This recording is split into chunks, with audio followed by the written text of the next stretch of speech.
pessoal, tudo bem? Sejam todos muito bem-vindos a mais um vídeo aqui do canal. Antes da gente ir para as pautas principais aqui do vídeo, eu queria dar aqueles recadinhos que eu sempre dou para vocês antes de começar o vídeo. Então curte, compartilha, comenta bastante nesse vídeo, verifica se o YouTube não te desinscreveu. Se ele te desinscreveu, se inscreve novamente, ativa o sininho de notificação porque tem vídeo todos os dias aqui no canal às 7 horas da noite, com exceção nos dias que tem jogos, né, que foi o caso de ontem.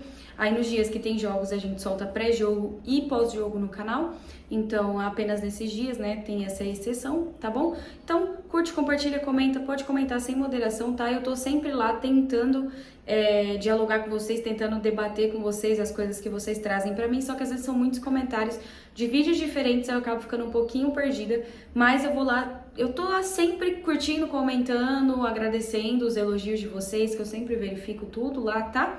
Então, pode comentar sem moderação, gente, compartilha mesmo esse vídeo, tá? E não se esquece de ativar o sininho de notificação. Só lembrando que aqui também nós temos a possibilidade de você se tornar membro do canal, se você quiser, se você achar interessante se tornar membro do canal, nós temos a ferramenta de Seja Membro aqui e também temos a ferramenta do Valeu, que é caso você queira ajudar com qualquer valor aqui o canal, tá bom? Contribuir com qualquer valor aqui pro canal. Agora, vamos para a pauta principal do vídeo, né? As pautas principais, a gente tem alguns assuntos aqui para falar no vídeo de hoje e a gente vai falando sobre cada um em separado para ficar mais fácil, tá bom? Ó, saiu uma notícia há 2 dias atrás do Eduardo Afonso, onde ele relatou que os jogos do São Paulo que aconteceriam no Morumbi contra a Inter de Limeira e o Velo Clube, esses 2 jogos em fevereiro, tá? Inter de Limeira dia 10 de fevereiro e Velo Clube dia 13 de fevereiro. Esses 2 jogos aconteceriam no Morumbi, porém esses jogos vão acontecer em Brasília, provavelmente lá no Mané Garrincha. Por quê, Johanna? Porque vai ter show da Shakira no Morumbi. Teve até um burburinho aí, que eu tô investigando melhor para saber, teve até um burburinho com relação ao clássico contra o Corinthians, que seria disputado no Morumbi, ser disputado em outro estádio, né? Ser disputado, acho que no Pacaembu, alguma coisa do tipo assim. Ainda não é confirmado, se for confirmado eu trago a informação para vocês aqui, mas eu acho uma besteira. Um clássico dessa magnitude tem que ser disputado no Morumbi, não pode ser disputado em outro lugar. Assim, o estádio é nosso, a gente fatura com show e tal e tudo mais, só que existem partidas que não tem como você mandar em outro estádio. Ano passado já foi assim, ano passado foi lá no Mané Garrincha, o clássico contra o Corinthians, porque o Morumbi estava, acho que pelo Bruno Mars. Então, esse tipo de clássico eu acho interessante a gente jogar em casa. Contra o Velo Clube e Inter de Limeira, fazer o quê? Apesar de que o calendário do São Paulo no Campeonato Paulista é uma porcaria, tá, gente? Eu vou até aproveitar que a gente tá aqui e eu vou mostrar pra vocês o calendário do São Paulo no Paulista pra vocês verem como que... Eu não sei, o São Paulo não tem bastidores, o São Paulo não vai atrás. Eu não sei o que acontece, porque é inadmissível esses horários ruins pra jogos do São Paulo. Ó, São Paulo vai estrear contra o Botafogo de Ribeirão Preto. São Paulo vai estrear, claro, São Paulo joga com o Flamengo agora, né? No domingo, pela Florida Cup. Então, depois que jogar contra o Flamengo, o São Paulo retorna para o Brasil. E aí sim o São Paulo joga contra o Botafogo, né? De Ribeirão Preto, às 8 horas da noite de uma segunda-feira.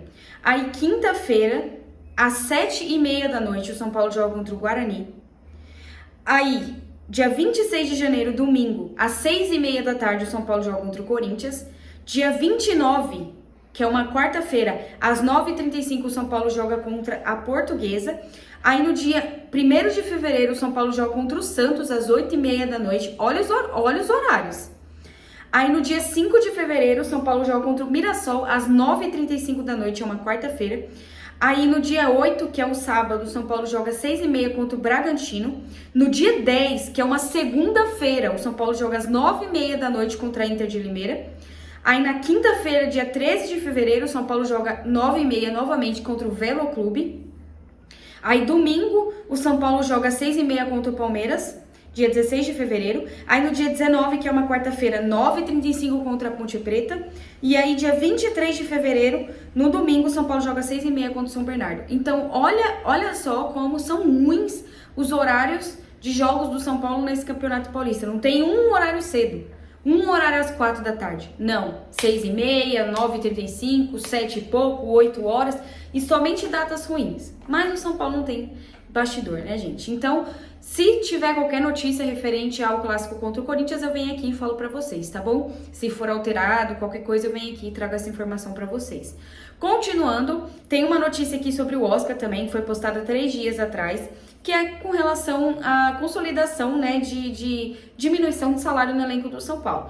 Então, a notícia foi publicada pelo GE e fala que o São Paulo calcula estar próximo de consolidar uma diminuição de cerca de 2 milhões em sua folha salarial na comparação com o fim de 2024, uma queda para cerca de 16 milhões de reais por mês.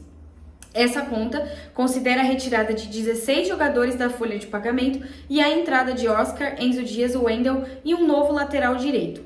A chegada desses 3 a 4 reforços também dificulta a contratação de Thiago Mendes, que tem um salário elevado e exigiria do clube um novo arranjo salarial no elenco para sua contratação. Eu não contrataria o Thiago Mendes, apesar de ser um bom jogador, eu não contrataria. Eu acho que a gente está muito bem servido de volante no elenco.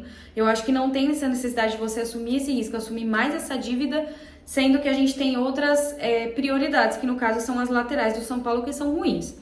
E um reserva para o Oscar, que eu acho que tem que ter. Porque o Oscar é um bom jogador, só que se ele se machucar ao longo da temporada, né? Deus me livre e guarde, mas se ele se machucar ao longo da temporada, a gente precisa ter alguém para substituir ele. Então é interessante e eu acredito até que vai acabar saindo mais jogadores aí do São Paulo para a chegada desses jogadores, tá? Agora com relação ao Patrick, eu vi que muita gente está se questionando porque na lateral a gente tinha apenas o Patrick, que é o menino da base, e agora chegou o Enzo Dias, que mostrou ali um bom cartão de visitas, né, ao longo da partida ali contra o Cruzeiro ontem. Então, olha só, com a chegada do Enzo Dias e o pré-contrato com o Wendel, o São Paulo pensa num próximo passo que terá com relação ao futuro do Patrick Lanza. Aos 21 anos, o lateral ainda não é visto como pronto dentro do clube. Quando o Wendel chegar, a tendência é que Patrick seja emprestado para ganhar mais experiência. Acho interessante. Acho que o Patrick é um jogador com muito potencial, tá? Eu enxergo o potencial nele, porém, pelo fato dele ser novo e ter todo esse nervosismo dele ser o único na lateral, eu acho que ele não desempenhou boas partidas enquanto ele estava de titular nas oportunidades que ele teve. Tanto que teve um jogo que ele entrou de titular e ele foi retirado antes mesmo de acabar o primeiro tempo, né? Então, eu acho que o Patrick não vem fazendo boas partidas e acho interessante emprestar ele para realmente dar rodagem, né, pro elenco, porque a gente vai ter ali Enzo Dias e o Wendel, né, os dois que vão disputar a mesma posição, né, a mesma lateral. Então eu acho interessante nesse caso emprestar ele para dar rodagem mesmo. Eu acho que isso tem que acontecer com a maioria dos jogadores da base. Quando você vê que o cara sobe e não dá liga no profissional, o ideal de fato mesmo é dar rodagem pro cara, né?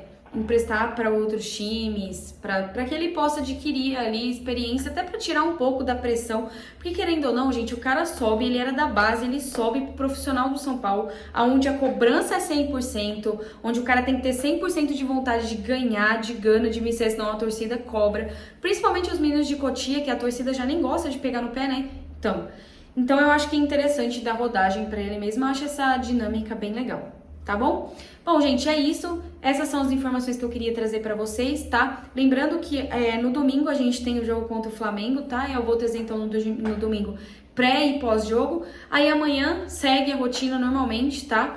Sexta e sábado segue a rotina normalmente de vídeos às 7 horas da noite. E aí a gente debate sobre temas comuns, né? Denominadores comuns. Zubeldia, trabalho do Zubeldia, né? A comissão do Zubeldia. A gente pode também falar sobre o Luciano, que eu vi que vocês pediram pra mim falar sobre o Luciano.